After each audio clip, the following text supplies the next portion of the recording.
Hello everyone, मुझे उम्मीद है कि आप सब अच्छे होंगे। और मैं एक और जो है हिस्ट्री का वीडियो बनाने के लिए आया हूँ बड़ौदा के ऊपर। अगर मैं बड़ौदा की बात करूँ तो बड़ौदा जो है एक ज़माने में एक मेट्रोपॉलिटन सिटी के तरीके से एक शहर था। हम जिस शहर में रह रहे हैं वो तो एक उजड़ा हुआ चमन हम उसको कह सकते हैं। अगर मैं बात करूँ इंडिया के सबसे फेमस बॉलीवुड की, तो बॉलीवुड के भी जो तार हैं वो भी बड़ौदा से ही जुड़े हुए हैं।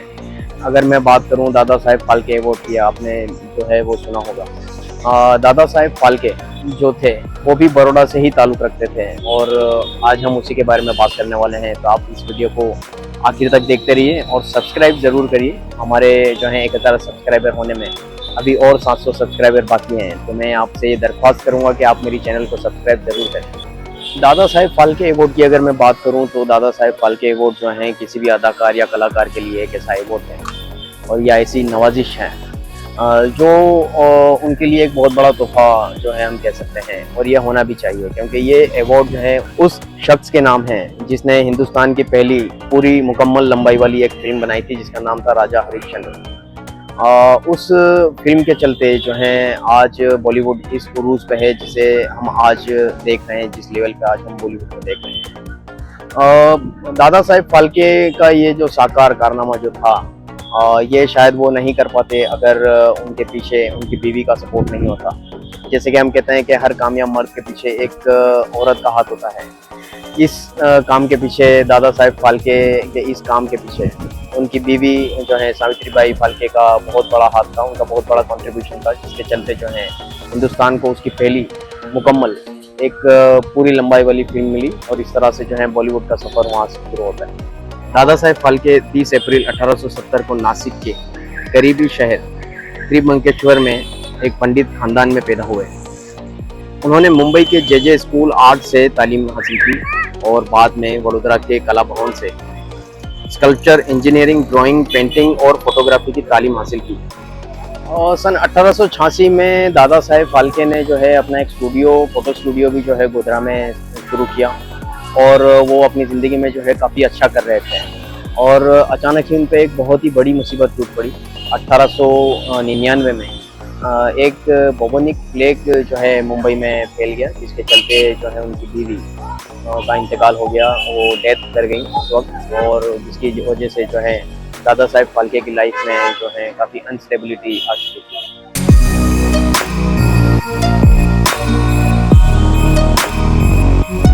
हालातों से परेशान होकर जो है दादा साहेब फाल्के वापस बड़ौदा आ चुके थे, और उनकी जो है एक दूसरी शादी उनके ख़ानदान में जो है करवाना चाहिए, जो उनसे जो है 19 साल छोटी लड़की से होनी थी, जिनका नाम कावेरी बाई था। और इस शादी से जो है दादा साहेब फाल्के जो थे वो बिल्कुल भी राज़ी नहीं थे, क्योंकि लड़की उनसे 19 साल छोटी थी।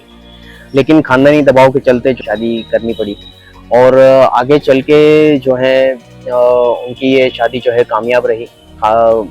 ख़ानदान के और फैमिली के खर्चों के चलते उनको मुख्तलिफ काम जो हैं वो करने पड़े, और जैसे कि आर्कियोलॉजी ऑफ इंडिया में उन्होंने ड्राफ्टमैन का काम किया। उसके बाद राजा रवि वर्मा की जो है स्टूडियो में या प्रिंटिंग प्रेस में भी रहे, जिसके बाद उन्होंने अपना खुद का जो है लिथोग्राफी का एक स्टूडियो शुरू किया, प्रिंटिंग प्रेस शुरू किया, और उसका सारा काम जो है उनकी बीवी जो थी, जो दूसरी शादी से जो उनकी बीवी थी, उन्होंने जो है संभाला। सावित्रीबाई ने दादाबाई की इस प्रिंटिंग प्रेस को बहुत ही बखूबी तरह से संभाला, और वो भी उस दौर में जब औरतों का काम करना जो है वर्जित माना जाता था या अच्छा नहीं समझा जाता था।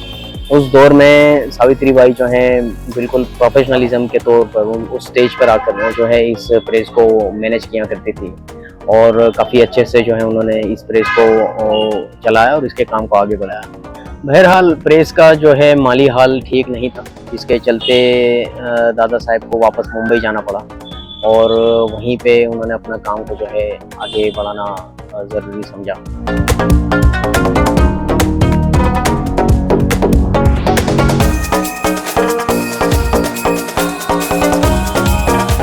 1910 में फाल्के फैमिली की जो है किस्मत बदल गई, जब दादा साहब फाल्के ने अपनी बीवी सावित्रीबाई से कहा कि आप तैयार हो जाइए, आपके लिए एक सरप्राइज़ है। और वो जो है दादा साहब फाल्के जो हैं अपनी बीवी सावित्रीबाई को जो है वहीं पास के एक थिएटर में, जो द अमेरिका इंडिया सिनेमेटोग्राफी के नाम से जाना जाता था, वहाँ ले गए, जहाँ पे द लाइफ ऑफ क्रिस्ट के नाम से एक फिल्म लगी हुई थी, अमेरिकन फिल्म थी वो। और जब सावित्रीबाई ने उस तस्वीरों को देखा, उन तस्वीरों को देखा जो है मूव हो रही थी, उन तस्वीरों को देख के सावित्रीबाई जो है बहुत ही चौंक गई।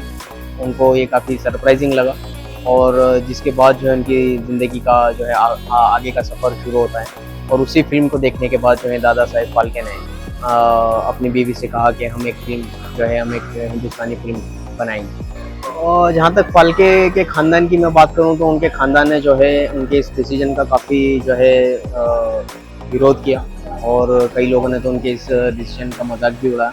लेकिन एक उनकी बीवी ही थी सावित्रीबाई, जो उनके लिए जो है खड़ी हुई थी और उनके लिए स्टैंड लिए हुई थी और उन्होंने अपनी ज्वेलरी तक बेच दी अपने शौहर के इस ख्वाब को पूरा करने के लिए, जिसके चलते फाल्के फिर जो है आगे सफ़र कर पाए, जर्मनी जा पाए, वहाँ से कैमरा वगैरह जो है इक्विपमेंट्स खरीद पाए और आगे जाके जो है वो लंदन भी जा पाए और वहाँ से वो फिल्म मेकिंग सीख पाए। जिसके बाद जो है 1912 में पहली फिल्म का जो है काम दादा साहब फाल्के ने शुरू किया, जिसका नाम उन्होंने रखा राजा हरिश्चंद्र।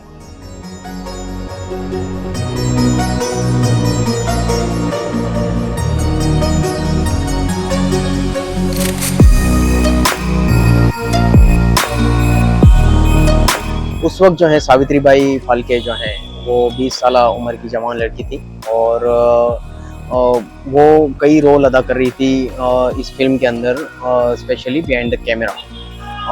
अगर हम देखें बिहाइंड द कैमरा के बारे में, उनके रोल के बारे में अगर हम बात करें तो वो एक तरह से फाइनेंसर थी, बल्कि एडिटर थी, डेवलपर थी और एक तरह से प्रोडक्शन का काम भी वो देख रही थी। अपने 2 बच्चों को संभालने के अलावा वो 60 से 70 यूनिट मेंबर पर मुश्तमिल पूरा जो क्रू था उसको खाना भी बनाकर जो है देती रहती थी। इसके अलावा वो जो है घंटों धूप में खड़ी रहती थी रिफ्लेक्टर पकड़ के। इस तरह से जो है उन्होंने काफ़ी हेल्प की अपने हस्बैंड की। उसके अलावा वो अपने हस्बैंड से जो है काफ़ी कुछ फिल्म्स के मुतालिक सीख के केमिकल्स को बनाकर जो है वो फिल्म्स को परफॉर्मेट किया करती थी, जिसमें अगर हम देखा जाए तो ये काफ़ी लेंदी वर्क होता था। वो रात के अंधेरे में जो है मोमबत्ती के रोशनी में ये काम किया करती थी और उस वक्त जो है रो फिल्म में छेद करने होते थे, जिसमें 200 mm की फिल्म के अंदर जो है इस तरह के छेद करने का काम तकरीबन 4 घंटे तक का कबील काम होता था। इसके अलावा फिल्म जो है कई रुकावटों में फंसी, जिसमें से एक रुकावट ये थी कि लोगों का जो अंधविश्वास था और उनका जो बिलीफ था कैमरे को लेकर वो काफ़ी अजीब था। वो ये सोचते थे कि कैमरा जो है आपकी रूह को जो है मार देता है या चुरा लेता है। ये काफ़ी एक अजीब अकीदा था, जिसके चलते जो है कई तवाइफ़ हैं उस टाइम पे जो है तवाइफ़ें फिल्मों में काम किया करती थी या इस तरह के काम जो है तवाइफ़ें किया करती थी। मैंने जो हिस्ट्री में पढ़ा है वो मैं आपको बता रहा हूँ। तो उसके अलावा जो है कुछ और कलाकार औरतें जो हैं वो ये काम किया करती थी, लेकिन कैमरे को लेकर इस अंधश्रद्धा के चलते जो है अगर मैं दादा साहब फाल्के की बात करूँ तो उनको काफ़ी कुछ फेस करना पड़ा था अपनी सिर्फ एक हीरोइन को ढूंढने के लिए। आखिरकार जो है वही सरस्वती फाल्के जो हैं दादा साहब फाल्के की वाइफ, वो खुद हीरोइन का रोल करने के लिए भी रेडी हो गई, तो लीड रोल था फिल्म का। और उस वक्त जो है इस तरह के काम जो है एक अच्छे घर की औरतें नहीं किया करती थी और इस बात का दुख जो है दादा साहब फाल्के को भी था कि मतलब हर काम में हर तरह से जो है उनकी बीवी उनको हेल्प कर रही है, यहाँ तक कि उन्होंने अपनी ज्वेलरी भी बेच दी। इस तरह से उनको जो है इस बात का काफ़ी दुख था कि अब हीरोइन के काम के लिए भी उन्हीं की वाइफ जो है वो रेडी हैं, वही काम करने के लिए भी वही रेडी है। आखिरकार उन्होंने उसका एक हल निकाला। वो पास ही में मुंबई की एक रेस्टोरेंट में काम करने वाली एक वेटर थी। उस वेटर को उन्होंने इस रोल को निभाने के लिए मना लिया, और इस तरह से जो है दादा भाई फाल्के को और दादा साहेब फाल्के को जो है उनकी पहली फिल्म की फर्स्ट हीरोइन, हिंदुस्तान की फर्स्ट फिल्म की फर्स्ट हीरोइन जो है इस तरह से मिली।